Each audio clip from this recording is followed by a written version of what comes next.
हे what's up guys, welcome back once again. आज की कहानी की शुरुआत होती है कुछ अजीब से दृश्यों को दिखाते हुए। शहर के बीच एक बहुत बड़ा सा गड्ढा हो गया जिसमें कुछ कार भी गिर गई है। उसके अंदर बैठे लोग भी उस गड्ढे में गिर चुके हैं, जिसमें था जेसन, जो अभी बहुत ही बुरे हाल में है। उसका एक हाथ तो एक बड़े से पत्थर के नीचे दबा हुआ है, सिर्फ दूसरा हाथ खुला है जिससे वो कुछ कर सकेगा। काफी देर चिल्ला पटक करने के बाद जब उसके ऊपर कोई मदद करने नहीं आता तो वो अपने फोन से पुलिस को कॉल करने लग गया। लेकिन आज उनका कॉल बिजी आ रहा है, जो काफी अजीब चीज है क्योंकि आज तक ऐसा कभी नहीं हुआ। इसीलिए वो अब अपनी पत्नी को कॉल लगाने की कोशिश में लग गया, लेकिन उसका भी कोई जवाब नहीं आ रहा है। हो क्या गया है सभी को, कहाँ चले गए सब? इसी सवाल के तले वो दबा था कि तभी उसकी नजर उसी गड्ढे में बनी एक टनल पर गई, जो दिखने में ऐसी लग रही है जैसे मानो अभी कुछ देर पहले ही उसे बनाया गया हो। अब वो ये सब सोच ही रहा होता है कि तभी ऊपर से एक चॉपर गुजर रहा था। उसे लगा कि शायद वो उसकी मदद के लिए आया होगा, पर आगे जाने पर वो क्रैश हो जाता है, जिसके कारण हुआ ये कि वहां पर ऊपर से बाकी की जमीन के पत्थर भी नीचे गिरने शुरू हो गए। हालातों को देखते हुए जेसन ने जल्दी ही फैसला कर लिया कि उसे अब जल्दी से पीछे खिसकना होगा, वरना वो इसी मलबे में कहीं खो जाएगा सदियों के लिए। वो फौरन कीड़े की तरह रेंगते हुए पीछे आ गया और इतने में जिस जगह पर वो था वो पूरी तरह से पत्थरों से भर गई, यानी कि ऊपर जाने का कोई रास्ता नहीं बचा। यानी कि अब उसे पीछे ही जाना पड़ेगा उसी गुफा की तरफ जो उसने देखी थी। जेसन अब धीरे धीरे लाइटर के उजाले से आगे बढ़ रहा है। जब उसने उस टनल की दीवारों को देखा तो इतना साफ पता चल गया कि ये मशीन से नहीं खोदी गई है, जरूर कुछ और बात रही है। इस बीच उसे वहीं दीवारों पर कुछ सूखे खून के निशान भी मिलते हैं। उसी के पास में एक बैग भी जिसमें कुछ बैंक कार्ड और एक कैमरा भी था जिसमें नाइट विजन होता है, और इसीलिए वो उसे आगे की चीजों को देखना शुरू करता है। तभी उसे एक इंसान का अक्स दिखाई देता है। ये बात उसके लिए काफी अजीब थी और काफी खुश करने वाली भी थी। अजीब इसलिए था कि वो जो कोई भी था यहाँ इतने अंदर क्या कर रहा था, और खुश करने वाली ये थी कि कम से कम उसे यहाँ इस नरक के अंधेरे में किसी इंसान का तो साथ मिला। पास जाने पर उसने देखा वो तो एक लड़की है जो बुरी तरह घायल है। जब उसने जेसन को करीब देखा तो हैरान रह गई। जेसन उसे समझाता है वो अच्छा इंसान है और उसकी तरह वो भी यहाँ फंसा हुआ है। अब जेसन ने उसके घावों को देखा और साफ किया, पर सारा के चेहरे पर एक डर का भाव है, जो देख जेसन भी परेशान हो गया। पूछ ही लिया कि आखिर वो इतना क्यों डरी हुई है। बस ये भूकंप ही तो है, कुछ देर में हम बाहर होंगे। तो सारा ने अपने आसपास देखा और कहा भी और पूछा भी, क्या तुम्हें सही में लग रहा है कि ये दीवार इंसानों ने बनाई है? जेसन भी सोच में पड़ गया। सारा ने खुलासा किया, असल में ये कोई भूकंप नहीं है। दरअसल कुछ दिन पहले हमारे शहर की जमीन अंदर से खोखली हो चुकी थी, क्योंकि कुछ जीवों ने हम पर हमला किया और इसीलिए अब सब रोड और बिल्डिंग एक एक करके गिरते जा रहे हैं। उसकी ये बातें सुन जेसन को फिजूल लगती है, क्योंकि ऐसा कुछ भी नहीं है। उसे लगता है कि शायद वो थोड़ा पैनिक कर, इसीलिए सारी कहानी वो बना रही है खुद के दिमाग में। इतने में इन्हें कुछ आहट सुनाई दी। सारा ने फौरन अंधेरा कर दिया और चुप रहने को कहा। जेसन कहाँ मानने वाला था, वो तो कैमरा निकाल लेता ये देखने के लिए कि वहां पर क्या है। हालांकि उसे कुछ नजर तो नहीं आया, लेकिन एक सरसराहट सी उसे भी महसूस हुई।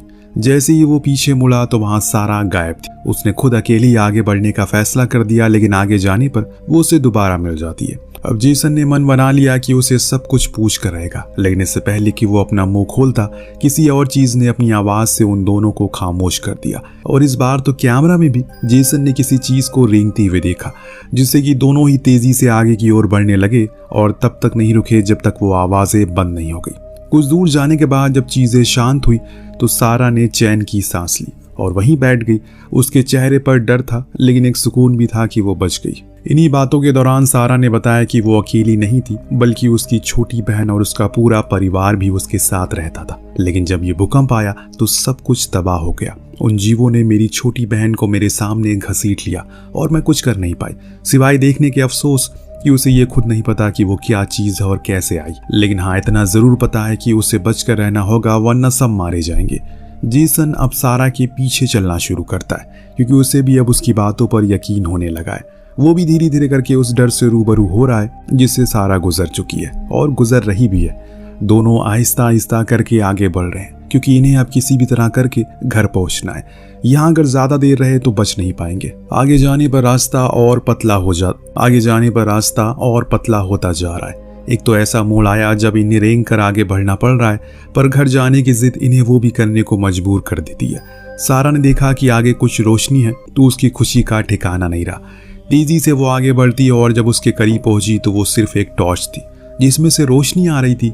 इस चीज से सारा और ज्यादा निराश हो जाती है, क्योंकि उसे पूरी उम्मीद लगा ली थी कुछ तो है आगे।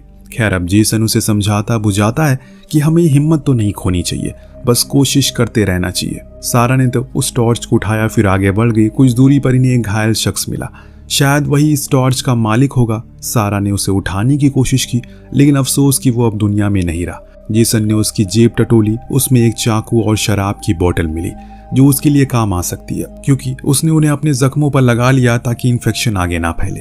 अब दोनों ने मिलकर उस शख्स की लाश को साइड में रख दिया, लेकिन अचानक वो जाग गया, जिससे दोनों डर जाते हैं और पीछे भागने लगे। उन्होंने जिस चीज को देखा उसे तो उनके होश उड़ गए। वहां वही राक्षस आ गया, उस इंसान की लाश को नोच नोच कर खाने लगा। इस चीज को देखने के बाद जेसन के अंदर भी अब वही मौत का डर बैठ चुका है, लेकिन उसने अपनी ये चेहरे पर जाया नहीं होने दिया। अब उस राक्षस के जाने के बाद ये फिर से आगे बढ़ने लगते हैं और कुछ ही समय बाद चर्राने की आवाज आई, पीछे से जैसे मानो कोई रेंग रहा हो। जेसन ने फौरन सारा को चुप रहने को कहा। खुद पीछे मुड़कर देखा तो वहां सिर्फ एक चूहा था, जिससे कि इतना ये दोनों डर पड़े हैं कि पर सुकून ज्यादा देर टिक नहीं पाया, क्योंकि तभी अंधेरे में एक नोकीला पंजा बाहर आया और उस चूहे को मार डाला। ये देख दोनों तेजी से आगे बढ़ते हैं और जेसन की किस्मत खराब थी कि उसके हाथों में फंस गया। सारा को वो बार बार चीखे मारता रहा, गोली चलाओ, पर वो तो मानो बर्फ की तरह जम चुकी है।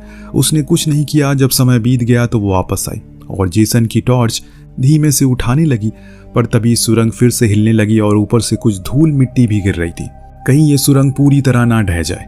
इसी डर में सारा बेचारी वहीं दुबकी रहती है। उसके पीछे से आवाज आई तो वो पीछे मुड़ी तो वहां पर जेसन था, जिसके हाथ में वही चाकू था। इससे ये साबित होता है कि वही चाकू उसने जान ना जाने की वजह बनी। उसकी ऐसी हालत को देखकर सारा ने पानी की बोतल थमाई, पर उसमें पानी कम था। जेसन ने उसे पीने से इनकार कर दिया क्योंकि सारा को उसकी ज्यादा जरूरत है। और तब उसकी नजर गई पास की एक टूटी वाटर पाइप से, तो सोचा कि यहाँ से कुछ पानी भर ले। लेकिन जब उसने पानी का कलर देखा तो वो पूरी तरह से लाल हुआ पड़ा था। उसमें से बहुत बुरी बदबू आ रही थी, जिसे पीकर इनकी प्यास तो नहीं बुझने वाली। हाँ, ये जरूर बुझ जाएंगे, इसीलिए अभी प्यासा रहना ही बेहतर होगा। आगे जाने पर इन्हें रास्ता बंद मिलता है, यानी कि अब पीछे जाना होगा। वहां जाना यानी मौत को दावत देना। अब यही चीज बार बार सारा के दिमाग में आ रही है, जिससे इरिटेट होकर उसने ऊपर एक लात मारी और एक दो पत्थर नीचे गिरने शुरू हो गए। तब उन्हें समझ आया कि उन्हें घबराना नहीं है, बस कोशिश करते रहना है, क्योंकि कोशिश में आगे रास्ता दिखाएगी। दोनों ने खूब लातें मारी, जिससे फाइनली वो पत्थर वहां से हट गया और अब उनके सामने एक खुली जगह आ जाती है, जो किसी जमाने में इंसानों द्वारा बनाई गई थी। शायद ये पाइपलाइन होगी, लेकिन अभी इस समय पर वो चारों तरफ से सिर्फ इंसानों के शरीर के टुकड़ों से घिरे पड़े हैं, जो देख सारा और डर जाती है। लेकिन जेसन का ध्यान तो ऊपर ही था, उन जालियों पर था, जहां से धूप के साथ साथ इन्हें उम्मीद भी नजर आ रही है। अब ये दोनों ही उसे तोड़ने में लग गए, लेकिन तोड़ नहीं पा रहे, क्योंकि वो बेहद ही मजबूत थी, जो देख इन्होंने मन बनाया कि अब हमें किसी औजार की जरूरत पड़ेगी और तभी ये टूट सकती है, वरना ऐसे हम अपनी सिर्फ एनर्जी बर्बाद कर रहे हैं। सारा भी मान गई, तलाश में लग गई। तभी अचानक से इन्हें ऊपर कुछ फायरिंग की आवाज आई। जब ऊपर देखा तो वहां पर कुछ हथियार बंद सैनिक खड़े थे। ये नजारा दोनों के लिए मान अनमोल था, क्योंकि अब वो बच सकते हैं। जेसन ने चिल्लाते हुए कहा कि हमारी मदद करो, हम यहाँ फंस चुके हैं। ऊपर से आवाज आई, हाँ हम कुछ टूल लेकर आते हैं इसे काटने के लिए, तब तक तुम लोग सब्र बनाए रखो। आखिर इनकी जान बची गई, पर क्या सच में बच गई? जी नहीं, एक शोर ने ऊपर सब कुछ खत्म कर दिया। एक विशाल राक्षस आकर उन सभी सैनिकों को मार डालता है, जिनकी खून की बूंदें सारा और जेसन के मुंह पर आकर गिरती है। समय रहते इन्होंने एक पतले सक्रिय जगह पर आसरा लिया। वो जगह किसी गंदे नाले का स्रोत लग रही है। इन्हें अगर खुद की जान बचानी है तो उसमें कूदना पड़ेगा। फिर पहले जेसन गया नीचे उस गंदे पानी में। उसने खुद को संभाला और नीचे जाकर कुछ चीजों को टटोला तो पता लगा कि नीचे एक निकास द्वार है। फौरन ऊपर आकर उसने ये बात सारा को भी बताई और कहा कि तुम्हें नीचे आना ही होगा। उसे भी हालातों का जायजा था, इसीलिए वो भी कूद गई। सुरंग ज्यादा लंबी नहीं थी, इसीलिए जल्दी ही दूसरी तरफ आ गए। पर सारा के हालात अब ठीक नहीं लग रहे। उसके पैर जख्म हो चुके हैं, जो उसे और ज्यादा तकलीफ दे रही हैं, जिससे कि अब वो सही से चल नहीं पा रही है। जेसन उसे हिम्मत देता है, क्योंकि अगर वो हार मान गई तो उसकी भी हिम्मत जवाब दे देगी। दोनों ही रेंगते हुए अभी भी आगे बढ़ रहे हैं, लेकिन अंत में जाकर इन्हें इनकी मेहनत का फल मिलता है। एक धूप थी जो इनकी उम्मीद की किरण बन रही थी।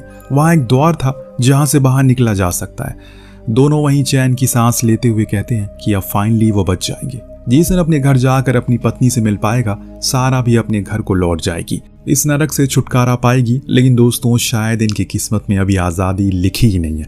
इनके सामने एक विशाल राक्षस आ गया। इतनी जल्दी वो इनके करीब आया कि इन्हें वहां से खिसकने का समय नहीं मिला। सारा ने खुद की सांसें तक रोक ली, कहीं वो सुन ना ले। पर इनकी किस्मत अच्छी थी, वो अंधा था, इसीलिए अपने सामने बैठे दो इंसानों को देख नहीं पाता और वहां से चला जाता है। जिस गुफा में वो गया था वो इनकी और आज़ादी के रास्ते के बीच में थी, इसीलिए इन्हें बड़ी सावधानी से आगे बढ़ना था। सारा तो बार बार रुक जा रही थी, वो इतना ज्यादा डर चुकी थी। लेकिन जेसन उसे पीछे से बार बार हिम्मत दे रहा था कि आगे बढ़ते रहो, रुको मत, बस कुछ ही देर और।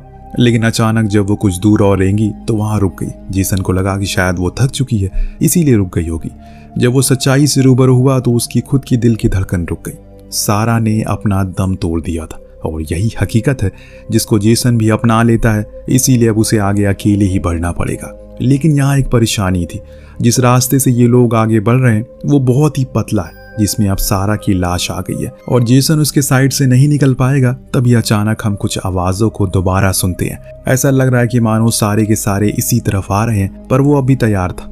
अब कांपते हुए हाथों से उसने सारा की बंदूक उठाई और उसी दिशा की ओर करके तान दी। अब अगर मरूंगा तो लड़कर मरूंगा। तभी पूरी टनल फिर से कांपना शुरू हो गई, कुछ पत्थर नीचे गिरने लगे। इस दरमियान जेसन को ख्याल आया क्यों ना वो सारा की लाश को जला दे, फिर उसका रास्ता साफ हो जाएगा। पर इससे काम नहीं बनेगा क्योंकि इतनी पतली जगह आग का जलाना मानो खुद चिता पर बैठना होगा। वो रुक गया और बस वहीं लेट गया, अपनी मौत का इंतजार करने लगा, क्योंकि अब बस यकीन हो चुका है उसे कि अब कुछ नहीं होने वाला। शायद उसका अंत अब करीब है। अपने आखिरी पलों में उसने अपने सबसे करीबी लोगों की वीडियोस चलाकर देखना शुरू किया। इस चीज से आप अंदाजा लगा सकते हैं कि अब उसकी मौत करीब है। इस बीच उसका फोन पर एक नोटिफिकेशन आई। कान पर लगाया तो पता चला कि ये तो उसकी बीवी का ऑडियो मैसेज है, जो कह रही है कि वो भी अपने घर के तहखाने में है, क्योंकि उन पर भी हमला हो गया है। लेकिन अब वो ज्यादा देर खुद को जिंदा नहीं रख पाएगी, इसीलिए जल्दी से वो उसके पास आ जाए। ये सुनने के बाद जेसन के अंदर फिर से जीने की उम्मीद जाग उठती है और दिमाग में आ गया एक विचार जो शायद उसकी जान बचा सकता है। उसने एक अलार्म लगाकर सारा की लाश पर रख दिया और खुद पीछे जाकर छुप गया। जैसे ही वो अलार्म बजा, सभी राक्षस अपनी अपनी बिल से बाहर आए और उस आवाज को सुन जैसे उसने सोचा था वही हुआ।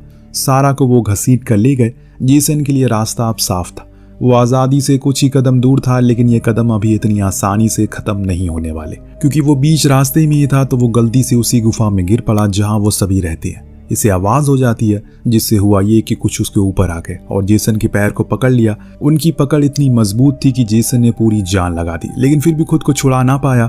उसकी नजर पड़ी उस शराब पर। वो पूरी शराब उसी पर डाल दी और आग जला दी। आग के डर से वो वापस अपने बिल में भाग गए और कुछ इस तरह से रेंगती हुई जेसन उस टनल से बाहर आ गया, जहां पर एक ठंडी हवा के झोंके ने उसके खून को ही जमा दिया, क्योंकि अब वो ये शहर नहीं रहा जो पहले हुआ करता था। जहां जहां तक नजरें जा रही है सिर्फ उसी राक्षस के अंडे थे। खुद को वो उस पूरे शहर के ऊपर मंडरा रहे हैं। उसे भी समझ आ चुका है कि अब बचने की कोई उम्मीद नहीं है, क्योंकि अगर वो यहाँ से बाहर रोड पर निकल गया तो मारा जाएगा। कुछ इस तरह से आज की कहानी थी, यहीं समाप्त होती है। पर आपको क्या लगता है, क्या जेसन अपनी बीवी के पास पहुंच पाएगा या फिर नहीं? हमें कमेंट करके जरूर बताइएगा। मिलते हैं अगली वीडियो में। Thank you so much watching. Peace out.